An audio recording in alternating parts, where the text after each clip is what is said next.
Hello and welcome to the second Týr podcast. My name is Here. I am the vocalist and guitar player of Týr.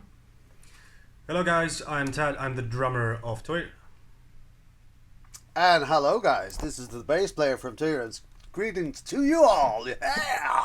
By the way, I'm still in Prague, and I should have mentioned the guys are Gunnar is in the Faroes in Miðvágur, and Thaddeus is in Budapest. So this is a long distance podcast. Right. Yeah. Do you want a pen? Oh, thank you. Thank you. Oh. I got a corkscrew. Wow. Yeah, I thought about, well, enjoy. Hey, Drink that wine. take the Ebo, will you? What? Okay. What? That's a bottle of water. What now? All right. What are you up to? So Yeah. I want to ask everybody before we get started to please support us on Patreon. You can go to patreon.com/Týrband, and there you'll get early access to the podcasts. You'll see them a week before everybody else. If everything goes well, we will release one of these podcasts every twice a month, I suppose, is the plan. You can pay in liquids on tour. Actually, when we're on tour... Is it bi-weekly? So, twice a week or every 2 weeks? Twice a month, and that is not precisely bi-weekly. That's a bit more. Well, No. Let's split hairs here. Anyway, let's go back to the. If you want to pay us on tour, it's best to bring clean underwear and clean socks. Oh yes. What's the point of that? It's the worst part of touring is dirty socks and dirty underwear. I don't wear them. Ah, Socks. you. Now you Dirty know. animal. Huh? Yeah. Ooh. Ooh. Anyway, how's the weather? Grey. By the way, Reasonable grey. Sunny here. Yeah. By the way, if I'm sorry if if you can't hear me that well, because outside on the street they're trying desperately to erase a 4-meter penis painted on the street. somebody just found some Where? here just in my street. Somebody found some buckets of paint. They were left out there in front of one of the houses, and in the morning we saw this huge like 3 or 4 meter penis painted on the street itself. I thought hilarious. it sounded like someone removing a penis. Yes. No, just kidding. I can't hear a thing. You can hear that, right? I can't. No, I can't hear a thing. That's funny, because on the corner right down here, there's a big penis as well, and they use some incredible hard paint to do that. They can't get it off. Yeah, they're working on it for an hour right now. Children are walking there every day. Imagine the parents. Mm-hmm.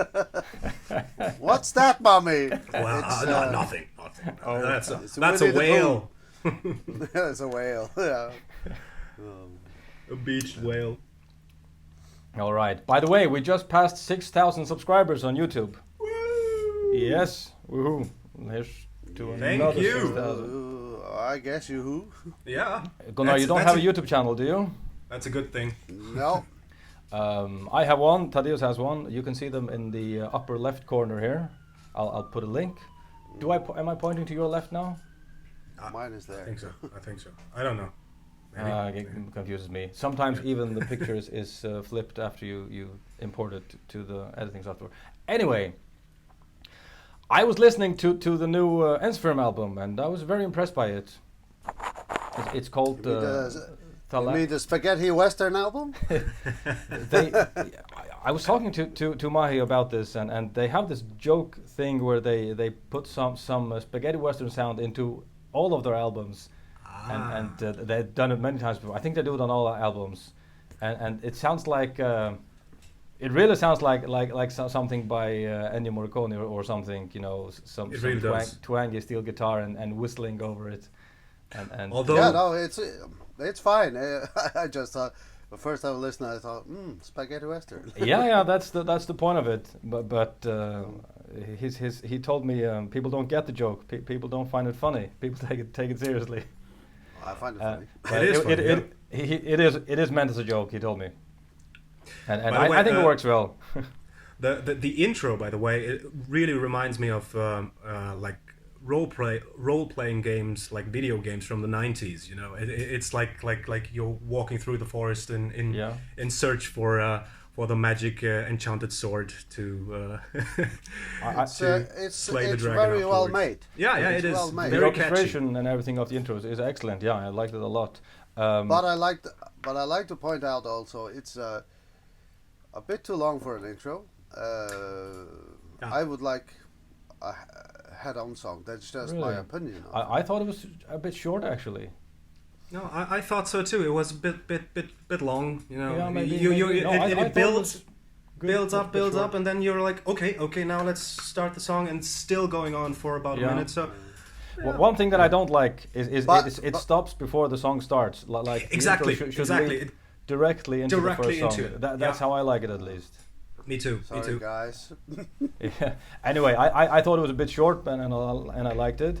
But the new keyboard player Pekka, they've always sung. I mean, Petri does the main vocals, the harsh vocals, and Sami does the low. He does some growls, I think, or maybe not. But he does the low vocals, and Mahi has done the high vocals.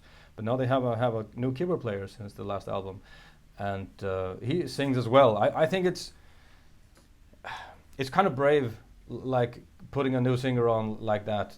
They split the singing like quite equal among them all, and you know hearing a new singer at the front of a band that is what the heck are you doing, Gunnar? What's going on, man? I'm fixing my camera. I'm very sorry about this. This only takes. You should think the gaffer tape was wonderful, but in heat it doesn't work very well. Maybe it's because it was generated from an EBO. over a messenger. Anyway, good. Like when you hear a new singer on an established band, I think it's a risk, but it works well. I think he's an incredible singer, and his screams are very good, phenomenal. Yeah. And they usually have very hectic songs. I think this album has the most down tempo, heavy songs that I've heard from them ever, and some of it is very low tempo throbbing, the same as you might hear from old British heavy metal. But I think it's really interesting. I don't know if you heard that or if it reminded you as well. I think it's very the whole orchestration and the melodies are very, at least for me subjectively, they're very Finnish. So it reminds me of Amorphis, of early Children of Bodom even. And Týrcast as well. So I was I don't know. into Children of Bodom. But I was when I was like around 17, 18, and some of the melodies, especially the first song, the faster one, the Women Victory, I think. Yeah. I thought it sounded like an Ailstorm song just from the from the title, but when you listen to it, you can hear it's not Ailstorm, of course. Yeah, sure. But I think they have very much in common in some of the melodies. Yes, even in the more mellow songs as well. So it's very, very catchy stuff. Yeah, I thought it was their best album so far, at least since Victory Songs, which I think is an excellent album too.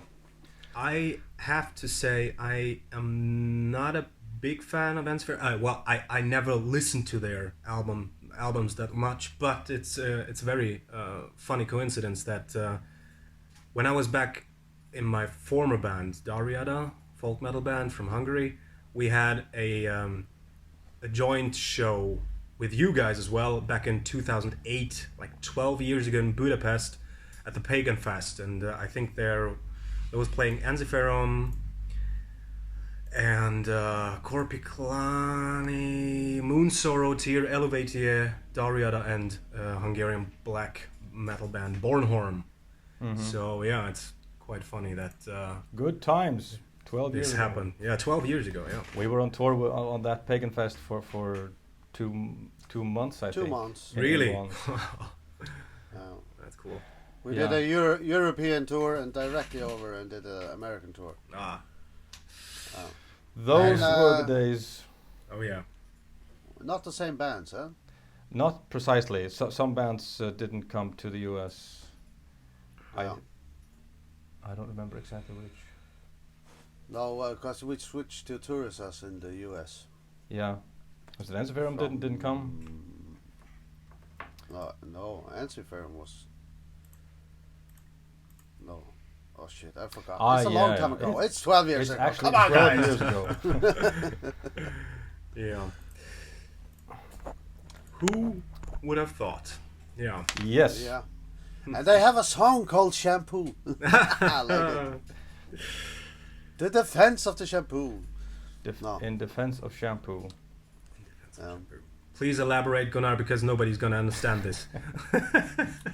Come on! You gotta figure that one out yourselves. There's a song called something with the defense of the sampo. Sampo is something from Finnish mythology. I think it's shampoo. It's a mill of some kind that produces gold. I'm not sure. I'm not sure what you call it. Kvetnasteiner in Faroese. I have no idea what it's called in English. Kvetnasteiner. We use it to grind flour into grind corn into flour. Yeah, right. Like a Mühlstein in German. Yeah, exactly. Møllesten. In Danish. Er det mølle? Er det møllesten, du? For satan. For helvede. Anyway. Yeah. But still, golden hair and shampoo, it's all there. It's all connected. I mean, you're right. You're right. I hope you planned. I hope you planned a good segue into the next subject, Thaddeus. Did I? I've been looking for one, but I can't find one. Well, yeah. Segue, like we had shampoo and gold and. No, to be honest, I have not a clue.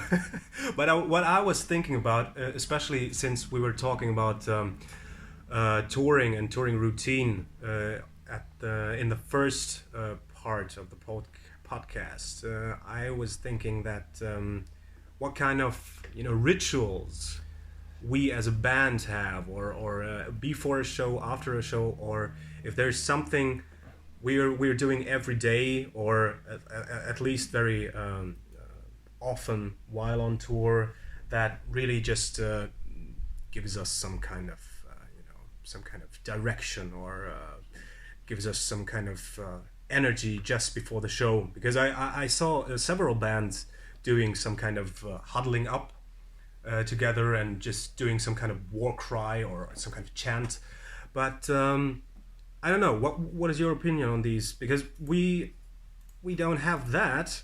Although I think that right before we go on stage, there's always this kind of energy. It's building up, and you can really like feel it, especially in the last couple of seconds right before you go on stage. And I think. Maybe there's a way how you can harness that. Yeah, we used to have a ritual of having a shot of something before we go on stage, but right. That's not the best idea. We used to do that. For my part, at least, I feel immediately when I have a shot that my finger control goes down, and it's not right. Good. Yeah, I know. But we did that for years, I suppose. We don't do that anymore. I don't know. We kind of do a high five to everybody, and everybody has their small things. I warm up my voice, of course, but that's like I start 1 hour before the show, so that kind of becomes a ritual. I do precisely the same thing every time. Yeah. No, the warming up is some kind of ritual for myself as well. For my fingers. But you, like you said, you see other bands doing something very specific, like it takes like 5 seconds. We don't have that in this band. Maybe we should. Gunnar, can you think up something? No, I usually just right before I go on, just to release some of the tension, I do a big shout, which comes from deep within. A big howl. Yeah. That kind of brings you to, going on, because there's much tension when you go on stage. Absolutely. There's a lot of energy, so that helps. and I have done it more and more. Just a big shout. And anyway, it's so loud and nobody hears that. Exactly. So. I sometimes hear it. Yeah. Yeah. And that kind of helps. What the hell It's is that? just yeah. So Another thing I was thinking about, because I mean I don't know if you have that because you're maybe not that physically engaged while on stage like I am because me being the drummer and moving all the time behind the drums, but flailing about. yeah, flailing about and just throwing potatoes at my drums. No, so I was thinking that sometimes when the mood is really working and you're getting a lot of energy back from the audience, I get in some kind of a flow state of mind. When you just don't feel any particular difficulty to play, but you're so much within the music, you're so much on the click, and you're so much in harmony with your bandmates that it really gives you another push of energy. This flow state, I sometimes reach it, and it is one of the it's like best meditation. things. It's Yeah. It's like being lost. You don't have to. Strange. It's difficult to describe it precisely, but it's like your It thought gets is very completely easy. lost. Yeah. Yeah, so there's no you don't have to flex a muscle or anything. It just flows through you naturally. It's really, I mean, Exactly. It sounds strange, but it really it is a phenomenon. What are you guys taking? No, I think it comes from doing something that you find meaningful and doing it well. At least doing it that you to your own satisfaction, and that it could be anything. But for us, it's music. It's a natural high. Yeah, exactly. Definitely. And I think it's in connection also with very high level, like brain work, because the other moments when I have this kind of flow experience is when I'm doing conference interpreting, because when I'm not on stage, I'm a translator or an interpreter. And when you're doing simultaneous interpreting, you hear something and you immediately translate it or interpret it into a different language. And when I'm doing that, sometimes I reach that same high or that same level of flow experience, and I think it correlates with your brain being really pushed to the max, like when it's really working. Yes. It's sometimes But switch flips. doing something you like, doing something you find meaningful. Yes. It wouldn't work Yes, if you yes. hated what you're doing. No, of course not. You wouldn't reach that. So it's Yeah, really yeah. when you're into that zone. Yeah. It's very. That's something. Doing it. I mean, just for this feeling, I could be on tour like forever until the end of my days. Well, on tour. Let's not talk about that right now. I'm sweating like a pig here. It's painful. I have a flu and sweat is just leaking off me.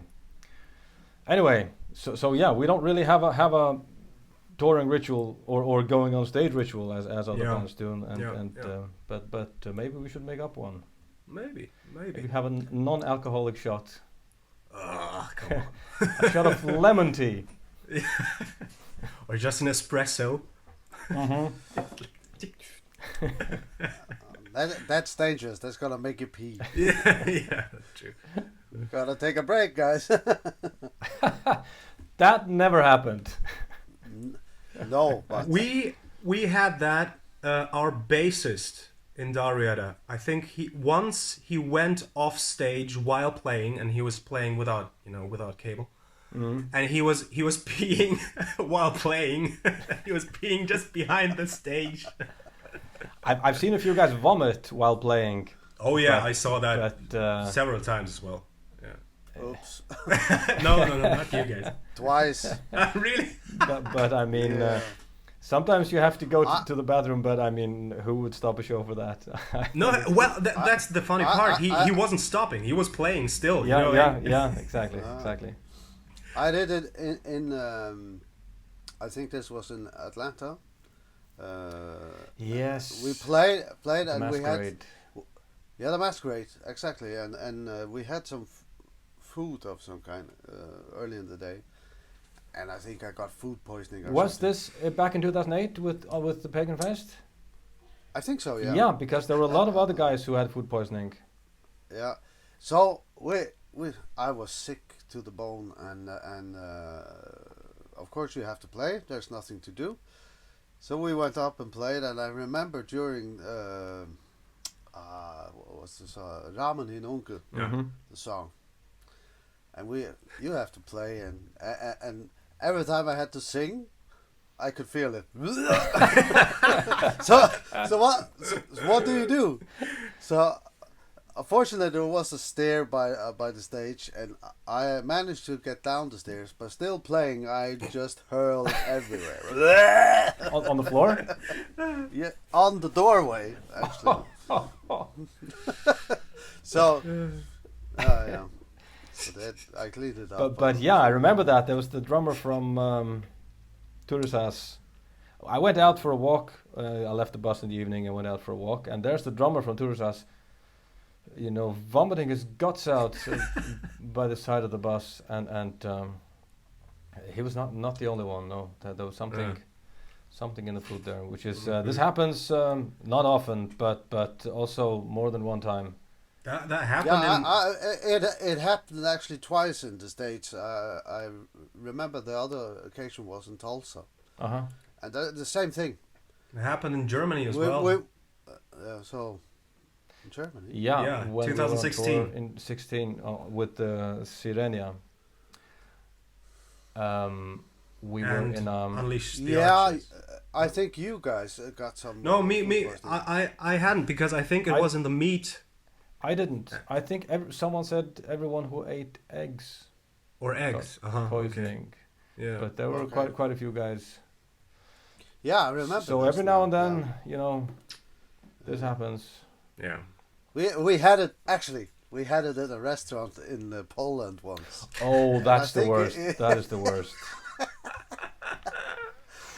Oh man, we were so hungry. We were on tour and came and found the first restaurant because we just wanted something to eat, and it did not look good what we got served. No, it didn't. But damn it, we were hungry.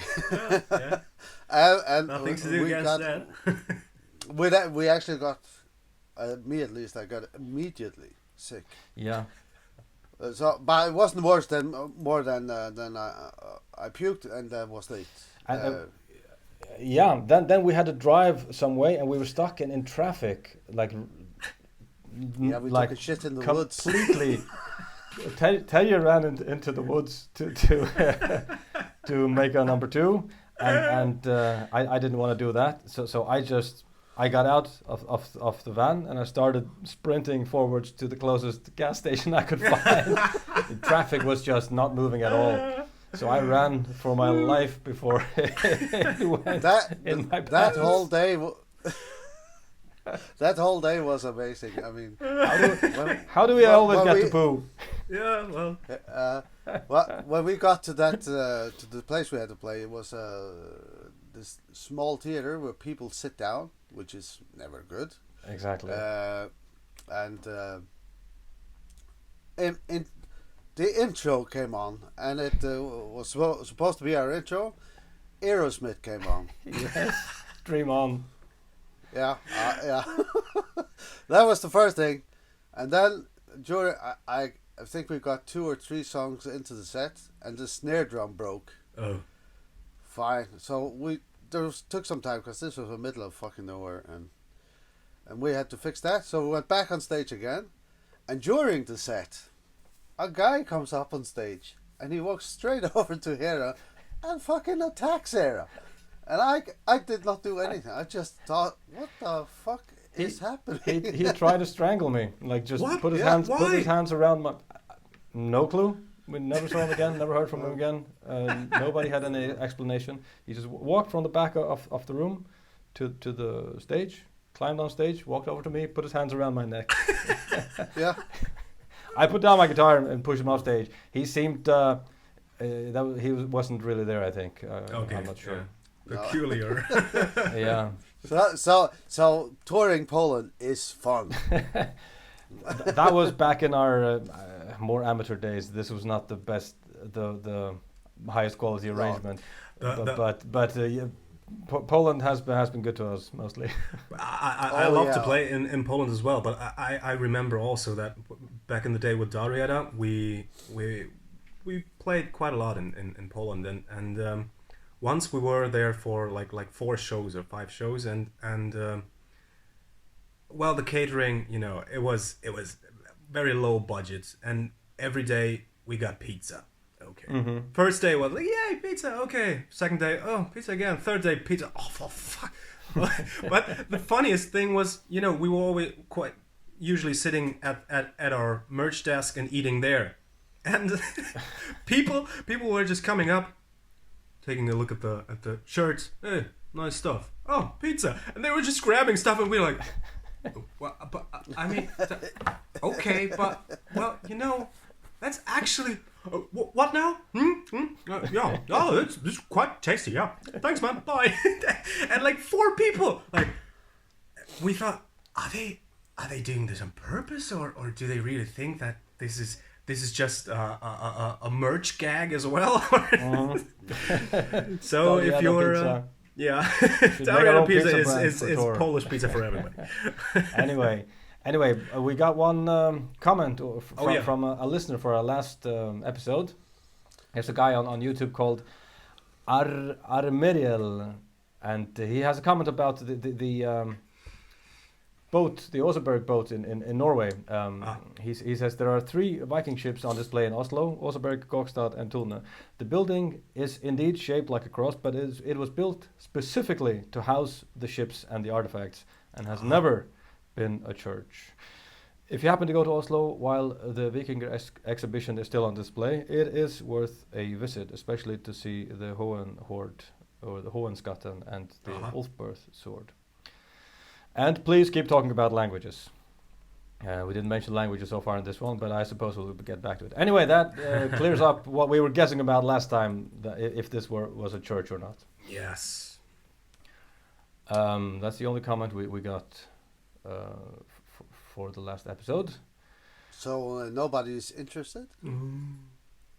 No, actually, there were quite a few people. No, I would actually say, please, people out there, please give us some questions, and we'll try to answer them. I guarantee we'll answer all of them unless you overload us, because that's what we're here for.